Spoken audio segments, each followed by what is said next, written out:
then how did you come into this world? Supposing it is bad, then you should not have come into this world. Without sexual activity, none of us could have been born.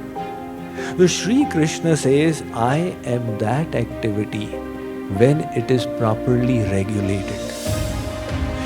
Sri Krishna has been expressing how we can perceive him in the splendor we see in creation.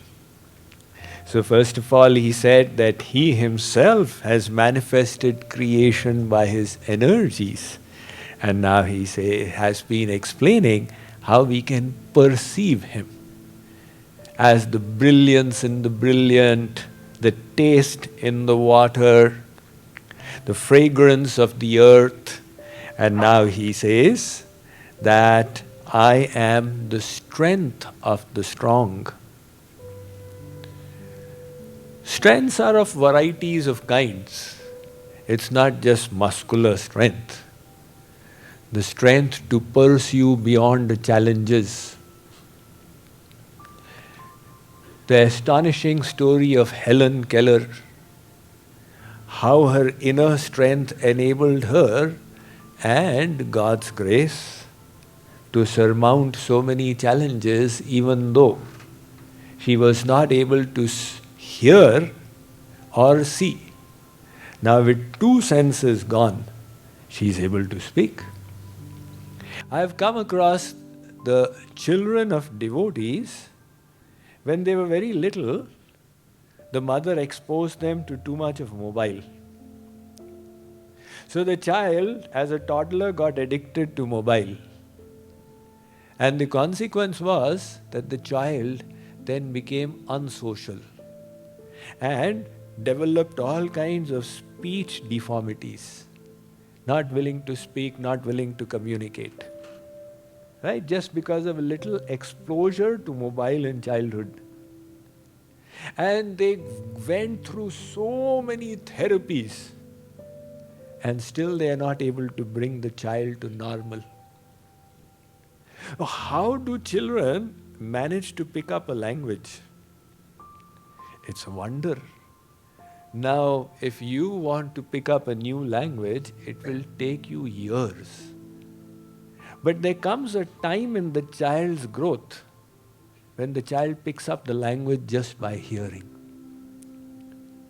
How does that ability come? It is again the glory of God. So in the case of Helen Keller, when she was just 18 months old, she had some kind of infection in her spine, because of which two of her senses stopped functioning. And from that day till the age of 6, she used to throw tantrums when anybody would touch her because she could not see and she could not hear. So her mother took her to a school for the physically challenged. And the principal of that school was Anne Sullivan. She also touched her, and Helen threw a tantrum.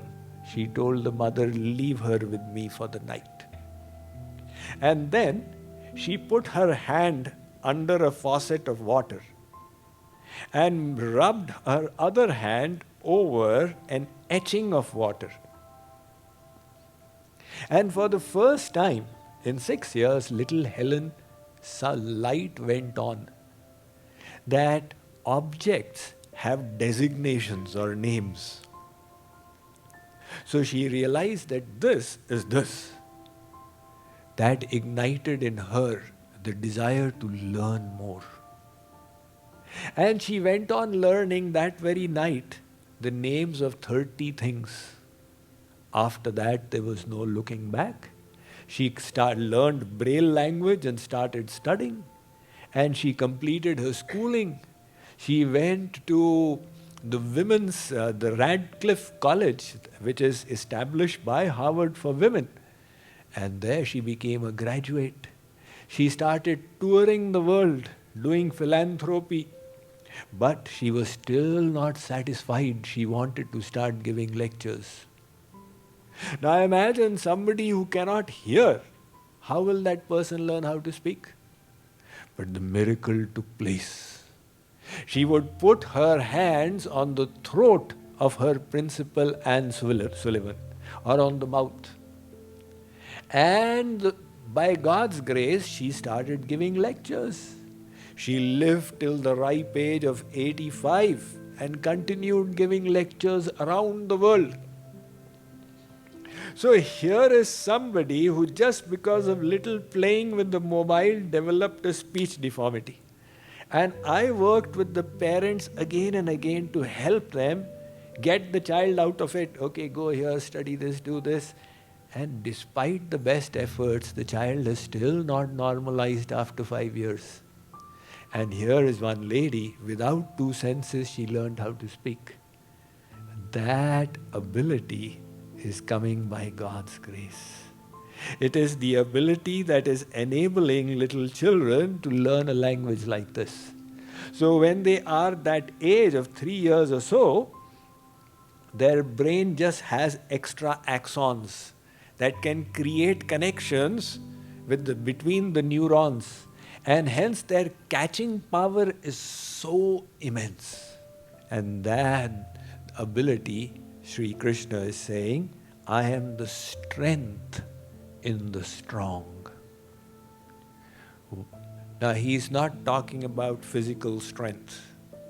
He's talking about the inner courage that enables us to go beyond every difficulty. Sri Aurobindo said, you have to be more persistent than the difficulty. There is no other way.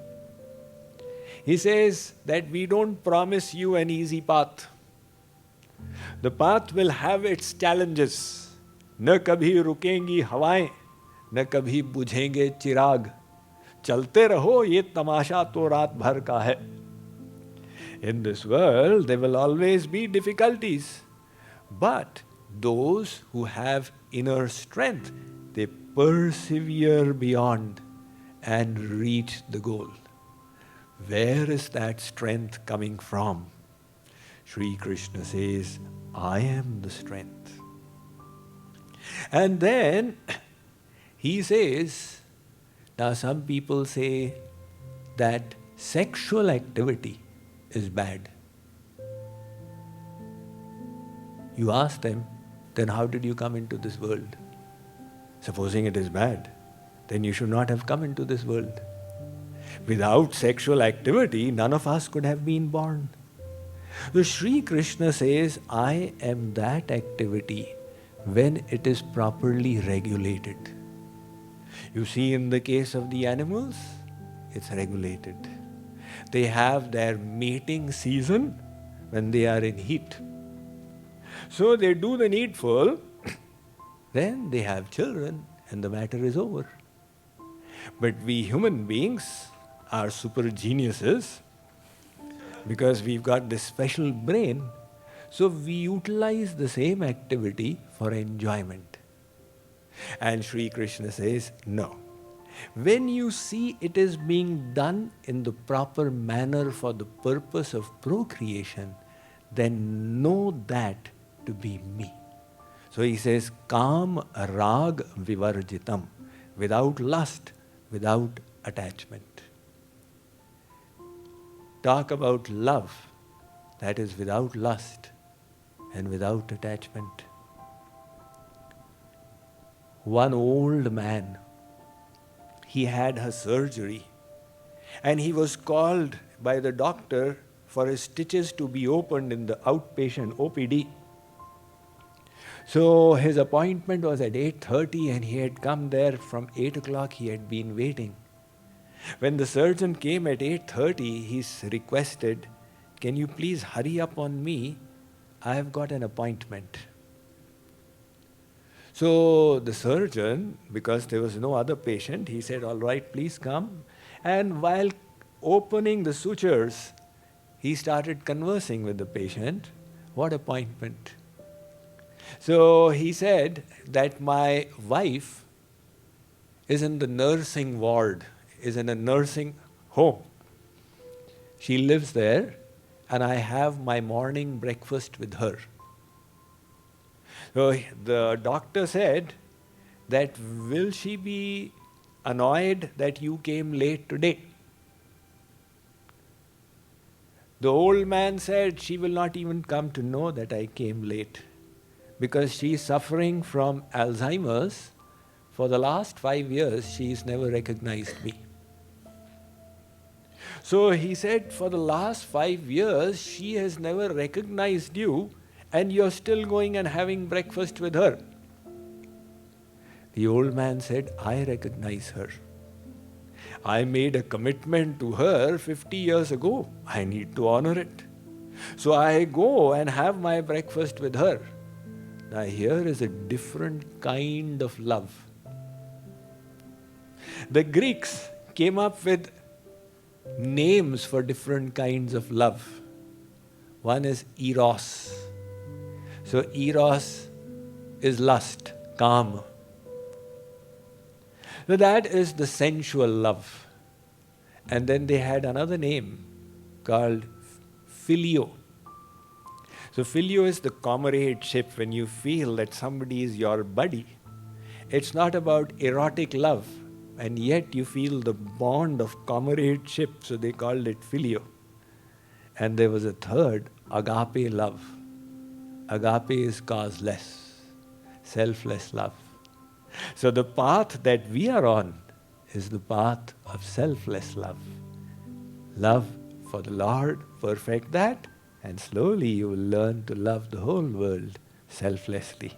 That kind of love, Sri Krishna says, that Arjun is me manifesting. When you see that kind of a love, know it to be the manifestation of my grace in someone. So in fact, the definition of love is what? Now we can all claim to be lovers.